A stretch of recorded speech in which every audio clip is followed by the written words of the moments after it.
Hey guys, Sak here from SAKITECH, and in today's video I'm going to be switching over from the Samsung Galaxy S20 Ultra to the OnePlus 8 Pro, which I have right over here. So I have not been a big fan of the OnePlus phones up until the OnePlus 7 Pro. The reason being they are compromised smartphones.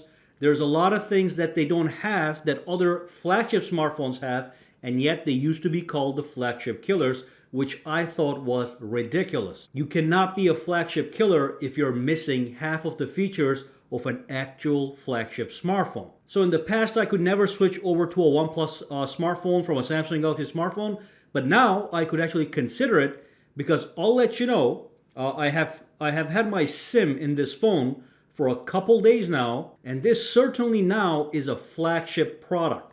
Now obviously it has a flagship price. This one that I have here is $1,000, but they start at $900. This one is the 12 gigabyte version. And of course, all the compromises that did not make the OnePlus phones quite a flagship in the past have now been eliminated. It has a real IP rating. It does have a top-notch display. Now, the OnePlus 7 Pro did have a very good display, but the brightness on the OnePlus 7 Pro wasn't bright enough for a nice sunny day, and the Samsung phones have been leading the pack in that department. So when you take your phone outside in a sunny day, you're still able to see what's going on as long as you own a Samsung smartphone.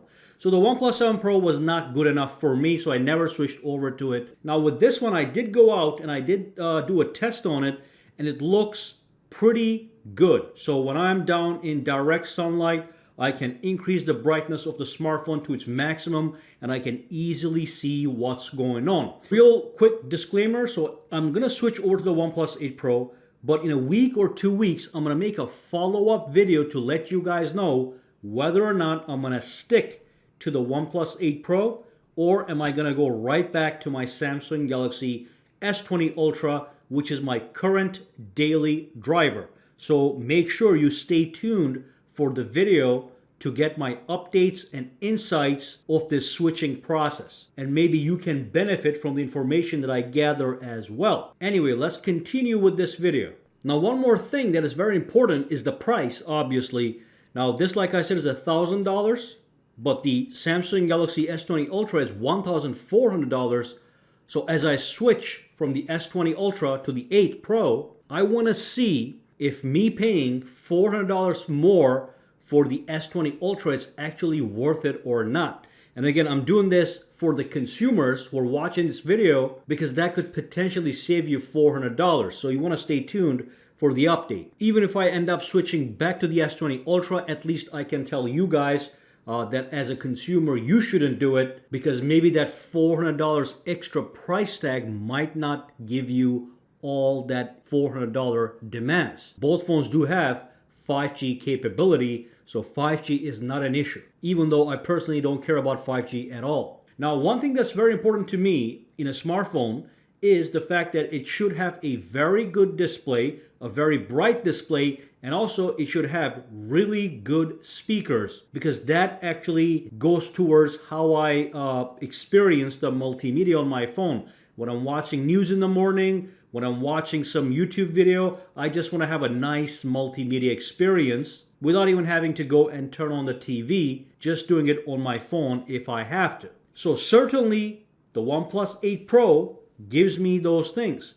It has stereo speakers, Dolby Atmos sound, and a gorgeous screen. All right. Is it any better than the Samsung Galaxy S20 Ultra? No, it's not. In fact, S20 Ultra is actually slightly better in my opinion, but the difference is not so great that I would worry about it too much. So here's what's going to happen. I'm going to switch over to the OnePlus 8 Pro. I'm going to test drive the phone for 1 week to 2 weeks, and then I'm going to decide whether or not I'm going to actually keep the OnePlus 8 Pro as my daily driver, or am I going to go back to the Samsung Galaxy S20 Ultra. Now the S20 Ultra has its benefits. First and foremost, as far as a flagship phone is concerned, it is a top-of-the-line smartphone. And it has some extra features on top of what the OnePlus 8 Pro has. It has a microSD expansion option that I like to use. And also, it has considerably richer software features that you're not going to find on the OnePlus 8 Pro. For example, this little thing right here is a portable computer. So I can connect this to a monitor and it transforms into a desktop PC that I can use just like a desktop PC. Also has things like the secure folder, which I can create, hide my documents, my files, my apps, my photos, my music, any type of file inside that secure folder under a total lockdown. OnePlus has a slightly similar feature, but it's not as advanced as the secure folder. Everything else, I can compare them. So when it comes to the build quality, I think they're equally very well done. One thing I do like on the OnePlus 8 Pro is the fact that the rear has a matte finish. All right, it doesn't have the shiny glass finish, so it doesn't pick fingerprints, yet it is still a solid construction. Now with this one, I'm sure you can see all the fingerprints. It's shiny and metallic. So that's one thing I like on OnePlus 8 Pro. Now as far as the overall inputs and outputs go, it's all the same. You've got the volume rocker, the power button, you've got the USB Type-C port, you've got the speakers at the bottom and a speaker on the top built into the earpiece. It's the same on both smartphones, but this phone has one extra button here, a slider. If you slide up, it puts the phone on vibrate. If you slide down, it puts it on ring, and you can also slide all the way up to put it into silent mode. It's nice and useful. It's a feature that you find on the iPhones as well. But overall design, overall build, overall buttons on the body are almost the same. Now overall, I'll let you know that I do like the total Samsung experience better than the OnePlus 8. I would rather own a Samsung over a OnePlus 8 Pro, but I still want to go through this phone and see if it's worth switching over to this over the S20 Ultra. Now, as you know, one of the benefits of the OnePlus phones is their constant software updates.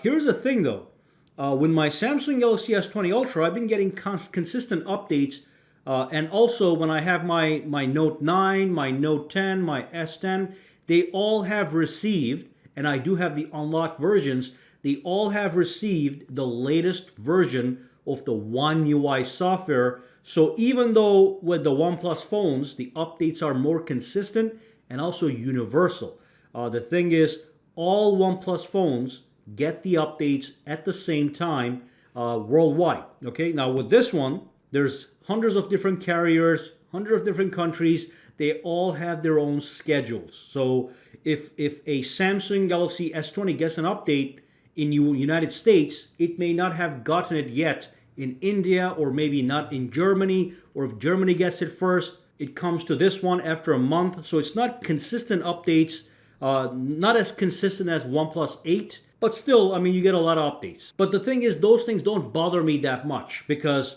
right out of the box, the phone is already loaded with software features. The new updates bring additional software features, but already the phone is extremely feature rich. And like I said, it's more feature rich than the OnePlus 8. But anyway, OnePlus 8 now is an actual, the 8 Pro now is an actual flagship smartphone. So I can actually sit here and say I want to switch over to it and try it just like I would switch to an iPhone 11 Pro Max over the S20 Ultra for testing purposes. So we'll see what happens. What I'm going to do is I'm going to make an update video, a follow-up video to this one, and I'll let you guys know if I'm going to stick with the OnePlus 8 Pro or am I going to switch back to the Samsung Galaxy S20 Ultra. Just remember, I'm doing this for you guys, and I'm going to give you input based on the pricing as well.